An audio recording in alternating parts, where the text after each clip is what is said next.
Donkey Tom by David McGrath.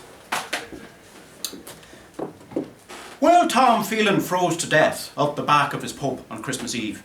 Tom Phelan became not too happy with the story of Tom Phelan. Tom Phelan unable to comprehend just what in the fuck happened.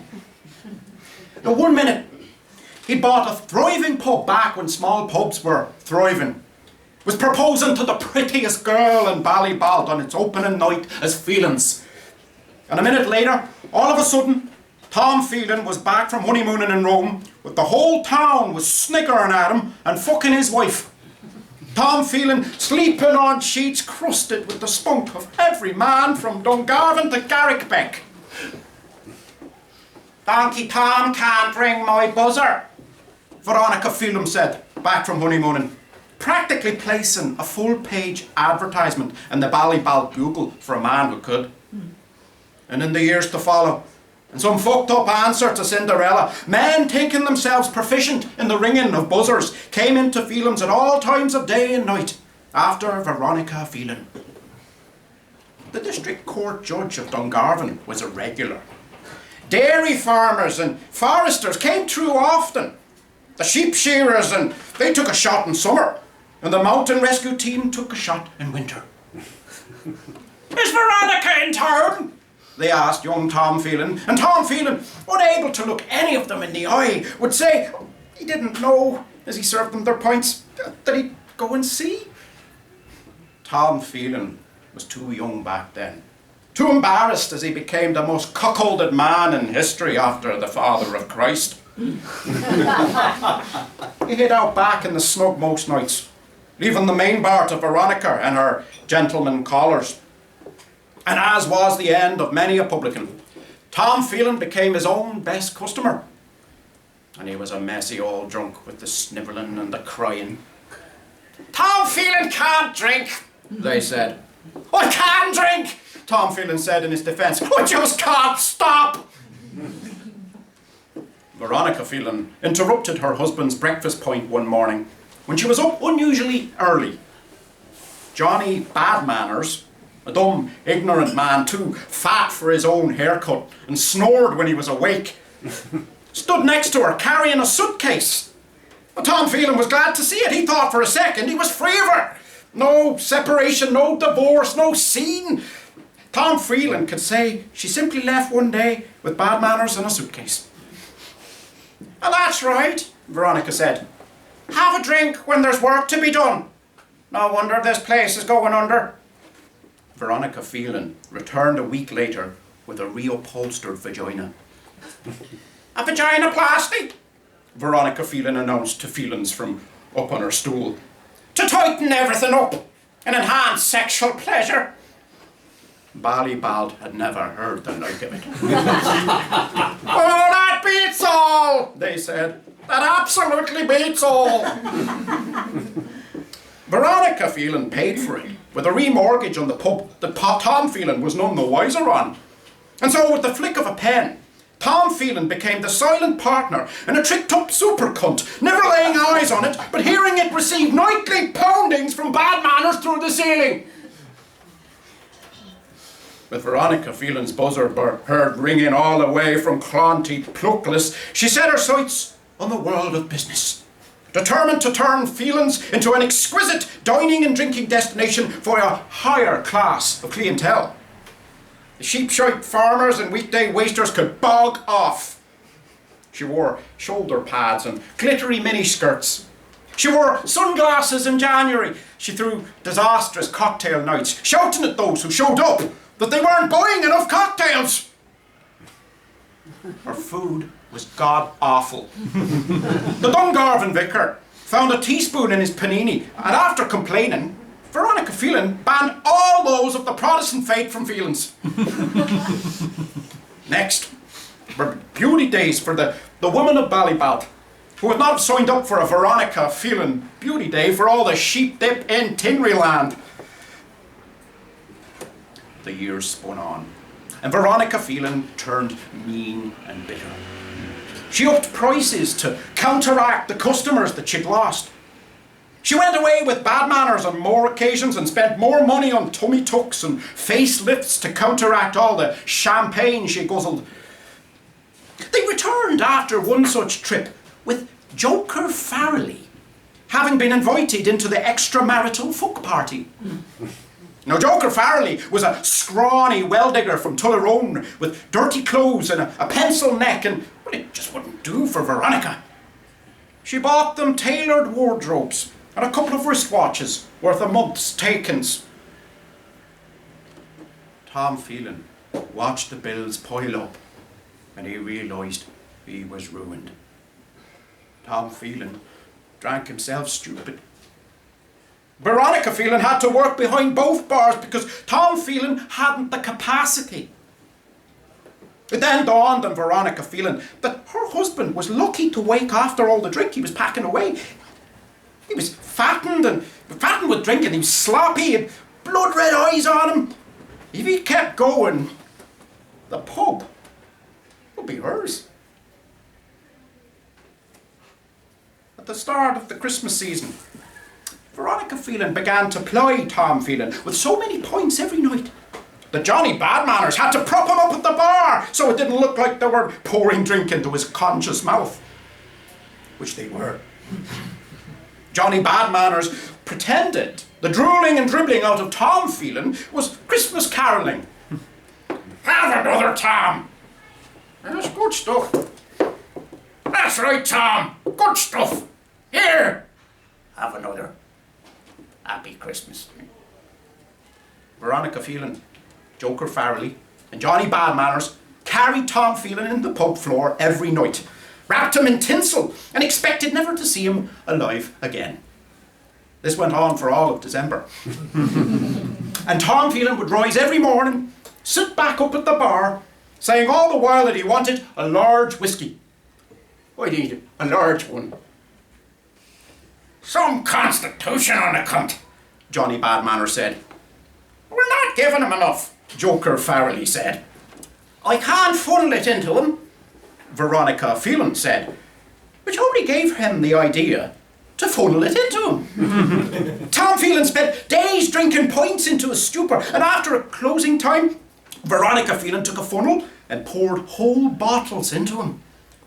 Here, Tom, isn't it Christmas? It was all to no effect. Murdering Tom Phelan was taking a lifetime, and they couldn't take it any longer. On the Monday before Christmas, Joker Farrelly produced a bottle of methylated spirits. It needs to look accidental, Veronica Phelan said. He was so drunk he accidentally drank a bottle of methylated spirits, Joker Farrelly said. And down Tom Phelan's gullet it went. The next morning, Tom Phelan almost looked the better for it. Veronica Phelan fed him raw chicken for dinner and dumped nail varnish into his stout. Joker Farrelly found paint thinner out back and served it up to him. Johnny Badmanners asked Tom Phelan to test out a new bottle of rum he'd made for Christmas. A stinking mix of juice from oysters long expired, pissed on urinal cake and antifreeze. Have a bit more, Tom, Johnny Badmanners said, tipping it up as Tom Phelan drank. And the trio watched Tom Phelan glug on the bottle like it was warm milk. And Tom Phelan woke up the next morning with a big, thick head on him. His murder a non-starter, and his murderers at their wits' end because there was no end. There's no end, Tom Phelan told them from beneath the stupor, and this sent the hapless murderers over the edge. Tom Phelan's life without end was living Christmas hell. They needed a fucking end. Christmas Eve was the coldest night of the year ever recorded. Veronica Phelan, Joker Farrelly, and Johnny Badmanners carried Tom Phelan out back into the pub's barrel yard. They laid him down in a puddle and made sure to get his clothes soaked through so that their story going to be that in some act of drunken idiocy, Tom Phelan stumbled outside for some fresh air and froze to death. Veronica Phelan looked up at the mountains looming over them and felt the westerly wind crack across it. Phelan's pub was all but hers. "Ah, good night, Donkey Tom," she said, and placed a kiss on Tom Phelan's cheek. "And happy Christmas." And while Tom Phelan froze to death, Tom Phelan became not too happy with the story of Tom Phelan. "Donkey Tom," they'd say. "Harmless old bastard." There was hate in Tom Phelan's hurting heart and cramp in his toes. It brought him lucid out of the dark. There was anger in the hate. There was terror of an eternity as Donkey Tom in the anger. It raged terrifically through his veins and burned in his hurting heart, and puddle ice cracked all around him. Tom Phelan moved out of his state with his face split from the cold and a crunching pain in his toes. "My pub," Tom Phelan said, sitting up, frozen to the marrow in his frostbitten barrel yard on a Christmas night. He tore hinges off doors and he raged through them. "This is my pub!" But the bodies in the bed were pink and warm. They woke, dozy and scared, and Johnny Badmanners, Tom Phelan, to get the fuck out.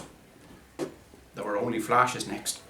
Flashes of screaming and choking, kicking and shouting, boxing, scratching, skin tearing, nails, cock, tits and hair, snot, spit and blood. Joker Farrelly was holding fast to the bed. Tom Phelan bit down on the bastard's fingers until Joker Farrelly had to decide whether to let go of the bed or lose his fingers. The two men pleaded for no more. Tom Phelan threw them through the front window of Phelan's to land them naked out on Bridge Street. Outside, they picked the glass out of their arses and stared back up at the pub for the longest time. They called up to Veronica to throw them down their trousers. It was fucking freezing. When no response came, it was assumed they jogged back over the mountain to whence they came. Sightings of them in Dungarvan over the years, reports of them finding many more wives, some of which were their own. Tom Phelan got the hammer and nailed his wedding photograph to the wall of the pub, the nail driven right between his eyes. Afterwards, Tom Phelan lumbered behind the bar and put the kettle on to make a cup of tea before he went to hospital, where he would lose 3 toes from frostbite. Not one word was exchanged between Tom and Veronica Phelan ever again. For absolutely essential communication, in the years thereafter, they used a small blackboard at the bottom of the stairs. Tom Phelan never went beyond the blackboard, and Veronica Phelan never again stepped foot inside the pub. Tom Phelan never drank again. But he was no picnic in sobriety. Tom Phelan became the snarkiest, donkey-headed, ready-to-bite your throat out, furious bastard you ever had the displeasure of meeting, like a briar cantankerous in the pits of his sodden pub. And while Wi-Fi arrived in pubs all around the country, the rafters of Phelan's rotted, looked barely capable of supporting a noose if any of the egomaniacs with inferiority complexes drinking at the bar had the gumption to make one. The front of the pub, where groceries were once bought, became hollowed out pool room. And through the small door, down in the snug, the corner of doom was carved out by men on the brink, a corner in which they could keep life at bay with fuck-off stares. Splatter and gunk built up in every corner that a mop couldn't reach. And one day arrived a stink of lives gone by and no life any world would come.